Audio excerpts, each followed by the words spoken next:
Hello hello hello, चलो start करते हैं। Hey guys, welcome back to my channel. तो कैसे हैं आप लोग? दोस्तों, आज है मेरे साथ एक व्लॉगर, इन्फ्लुएंसर एंड एक, क्या बोलूँ मैं, स्टूडेंट जो अब जॉब कर रहा है जापान के अंदर। एंड बहुत ही स्पेसिफिक लोकेशन ओइता में, जहाँ पे आई डोंट नो शेफाली ने कैसे सर्वाइव करा है बिकॉज ओनली शी नोज। सो आज हम इसके बारे में डिस्कस करने वाले हैं कि कैसा रहा है उसका एक्सपीरियंस एंड क्या क्या रहा है, एंड एक इन्फ्लुएंसर की लाइफ भी पूछेंगे कैसी होती है। So let's get started. तो शेफाली, अपने बारे में यार बताओ कुछ कि how was your journey till Japan. तुमने जापानीज कैसे स्टार्ट करी एंड जापानीज ही क्यों स्टार्ट करी? तो ये अपना एक छोटा सा ब्रीफ में अगर जर्नी बताओगी तो काफ़ी हेल्प होगा हमारे व्यूअर्स को। So hi everyone, my name is Shefali Maggo and I've been currently living in Japan for almost 2 years now. And मैं शुरू से शुरू करती हूँ कि मैंने कहाँ से स्टार्ट करा. It's like I studied my Japanese in India and I studied my N5, N4 and N3 in India, and after that I came for advanced Japanese to Japan and I was studying advanced Japanese in Nippon Bunri Daigaku, which is in Oita, Kyushu. Okay, Yeah. Nice. So I think उसके बाद अब आप work कर रहे हो ओइता Yes. में। So Japan ही क्यों choose करा? लाइक आप हो सकता है कहीं और भी ट्राई कर सकते थे।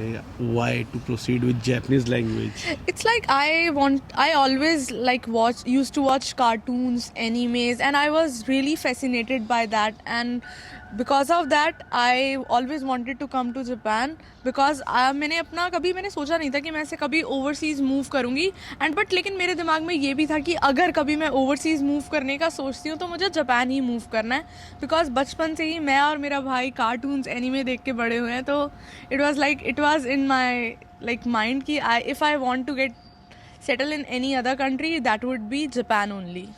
वेल यस, काफ़ी लोगों का बहुत सपना होता है कैसे जापान आना है। एंड मेजरली जो रीज़न होता है स्टूडेंट्स के लिए वो होता है कि हमने एनीमे बचपन में देखा है। हमने बहुत डिफरेंट फॉर्म्स में एनीमे देखे हैं। लोगों को डोरेमोन और ये शिनचैन भी बाद में समझ आया कि ये भी एक एनीमे है, वरना सभी पहले इसको कार्टून की कैटेगरी में काउंट करते थे। Yes, exactly. We also used to count it in cartoons. वैसे तो ये पूरा वीडियो भी अनस्क्रिप्टेड है क्योंकि मेरे माइंड में क्वेश्चंस भी अब रैंडम आ रहे हैं। बट एनीवे, कुछ मेन क्वेश्चंस जो हमें हमेशा हर एक पर्सन से पूछता हूँ, जब आप जापान आए तो आपने क्या क्या स्ट्रगल करे? आपकी स्ट्रगल की कहानी बताइए, हमें वो स्ट्रगल जानना है। क्योंकि स्टूडेंट्स को लगता है यहाँ पे चीज़ें हैं ईजी, आओगे आराम से जॉब मिलेंगी एंड सारी चीज़ें स्मूथली हो जाएंगी। स्ट्रगल कितने लगते हैं उसमें? स्ट्रगल तो बहुत ज़्यादा था because I just said I come from a joint family, like living in a joint family in India and then coming to Japan where you have to start alone. Like you've been living alone, like you have no one with you, you're living alone. So I used to miss my family, I used to miss my parents, I used to call my mom and cry all day like, mama, I'm not feeling good, like I want to come back to India. Like this kind of thing even happened with me. But उसके बाद gradually I started getting into things. Like I used to study in a university, as I said, Nippon Bunri Daigaku. I used to study in that. So like वहाँ पर जाकर ना बहुत सारे different countries के लोगों से मिले एंड उस चीज़ से मुझे बहुत ज़्यादा मोटिवेशन मिला. उसमें कुछ लोग ऐसे भी थे जो कि जब वो 20 साल के थे ना, वो तब से जापान में रह रहे हैं and like now they are like 26, 27. And उनसे मुझे बहुत कुछ सीखने को मिला कि भाई अगर ये लोग कर सकते हैं तो I can also do it. So मतलब उससे बहुत ज़्यादा मुझे मोटिवेशन मिला. हर कंट्री के लोगों से मिली मैं वहाँ पर. So that gave me the motivation to like go on. And then family ने भी बहुत सपोर्ट करा, तो that like I just get into it. So what was your part time job जब आप यहाँ पे आप काम कर रहे थे? कोई आपने पार्ट टाइम जॉब करा है जापान में? Yes, I used to do a part-time job, but that was in an like I had did a lot of part-time jobs, and in that I even worked in a convenience store. So that was the experience which I never thought like I'm gonna get these kind of experiences. Like वो मेरे लिए काफ़ी मतलब unique experience था because I cannot even imagine myself working like that. Well that is true, क्योंकि मैंने भी convenience store पे काम करा है and convenience store I would say Japan के अंदर बहुत ईजी है काम करना, काम ढूंढना. It's more like if you know how to speak and how to communicate things, customer से आप डील करना जानते हैं तो आप आराम से लॉसन या 7-Eleven या और कोई कन्वीनियंस स्टोर पे काम कर सकते हैं।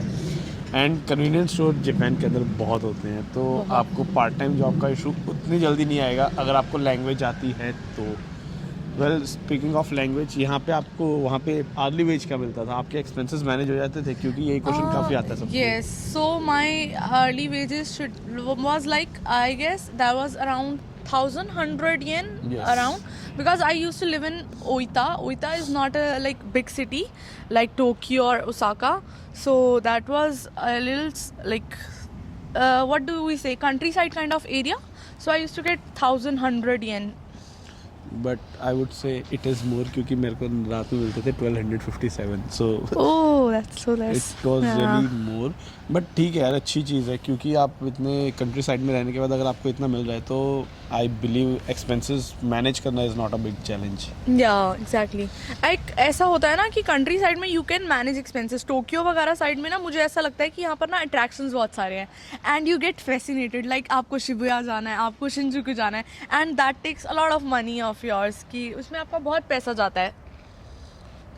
एंड एक चीज़ आपसे पूछनी थी, हाँ जी। क्योंकि आप कंट्री साइड रहे हो, मेरे लिए कंट्री साइड रहना इज़ नेक्स्ट टू इम्पॉसिबल वाली चीज़। तो आपको वहाँ पे लोनलीनेस फील नहीं हुआ? क्योंकि ऐसी जगह पे रहने पे यूजुअली ऐसा ही होता है कि आपको कंट्री साइड में फील होती है लोनलीनेस। एंड अगर आप बड़ी सिटीज़ में रहते हैं, सो ओसाका और टोक्यो, तो उस केस में ऐसा लगता है कि नहीं यार, यहाँ पे तो लाइफ ऐसे बहुत सही है, बहुत स्मूथली जा रही है एंड बहुत फास्ट है। How is life in ओइता? To be very honest, I am here in Tokyo for 7 days. Like I was on a vacation for 7 days in Tokyo, but I believe when I'll go back to Oita, that will be my peaceful place.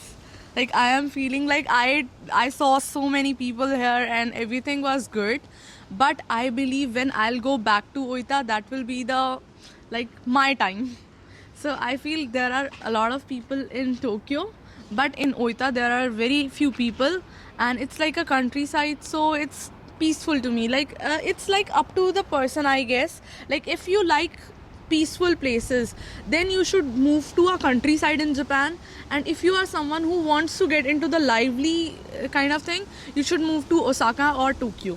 सो शेफाली, अभी तक का experience कैसा रहा है? How is your journey? And कैसे तुमने एक अपनी इन्फ्लुएंसर वाली जर्नी भी स्टार्ट करी? How it started? So it's like I always used to make videos, but I don't used to post it publicly. So I used to make it on private, and like I used to post it, and everyone used to say, अरे यार तू अच्छा कर रही है, तू कर इसको। and वो जो push मिला ना मुझे, तो वो push मेरा family की तरफ से था। जब आपको कोई family में कोई बंदा अगर आपको बोलता है ना कि हाँ तू अच्छा कर रही है, तो आपका motivation ना double हो जाता है। So I live in a joint family in India, and everyone used to praise my videos. So that gave me the motivation कि I should start something, and मैंने start करा, and धीरे धीरे growth देखने को मिली। तो अब मेरा खुद का मन करता है कि अब मैं करूँ ये सब चीज़ें। मैं खुद से अपना वीडियोस बनाती हूँ, खुद से अपना कंटेंट डालने की कोशिश करती हूँ, कंटेंट सोचती हूँ, खुद से स्क्रिप्ट लिखती हूँ, एंड बहुत कुछ करती हूँ। काफ़ी आपने क्वेश्चंस का आंसर कर दिए। अब एक last question, how you are able to manage your life as an influencer, as a job person? And I think अभी भी आप स्टडीज़ कर ही रहे हो side by side. Yeah, so तो वो कैसे कर रहे हो आप manage?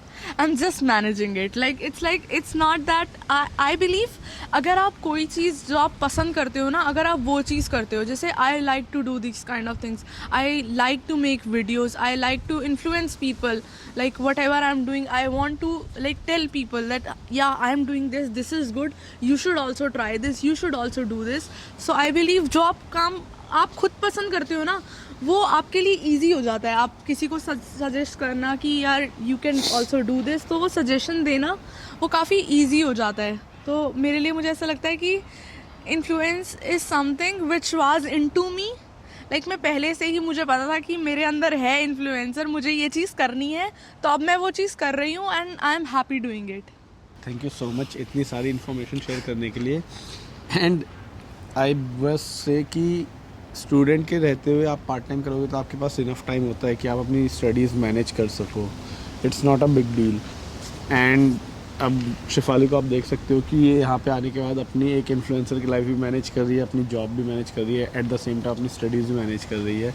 एंड आई थिंक आप अपने फ्रेंड्स के लिए भी टाइम निकालते ही होगे। यस। तो it's all about management. Make sure आप यहाँ पे आके सिर्फ पैसों पे फोकस ना करें, क्योंकि पैसों पे आप बाद में भी फोकस कर सकते हैं। Focus on skills and networking, क्योंकि Shefali knows very well how important networking is.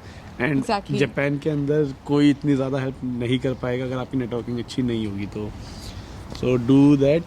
And इसके अलावा हम मिलेंगे शेफाली से नेक्स्ट टाइम जब हम ओइता जाएंगे, क्योंकि फ़िलहाल तो अभी sure. लड़की हो रही है लेट, इसकी है फ्लाइट एंड इसने मेरे को बहुत डंडे मारे हैं कि मेरे साथ जल्दी वीडियो बनाओ। So please go and check out her channel and her Instagram, क्योंकि वहाँ पे ये ज़्यादा एक्टिव है। Yes. तो वहाँ पे आपको बहुत सारे मिनी ब्लॉग्स मिलेंगे। And thank you so much Shefali आने के लिए एंड you मिलने so के लिए, much, वीडियो पे Larissa. आने के लिए। नेक्स्ट टाइम हम देखते हैं किसी वीडियो में फीचर करेंगे शेफाली के, एंड मैं शेयर ज़रूर करूँगा। See you Thank you. Next time. Thank you so much. Thank you so much. चलिए मिलते हैं नेक्स्ट वीडियो में। So make sure you will like, share and subscribe the channel for me and Shefali as well. See you next time. Bye bye. Bye bye.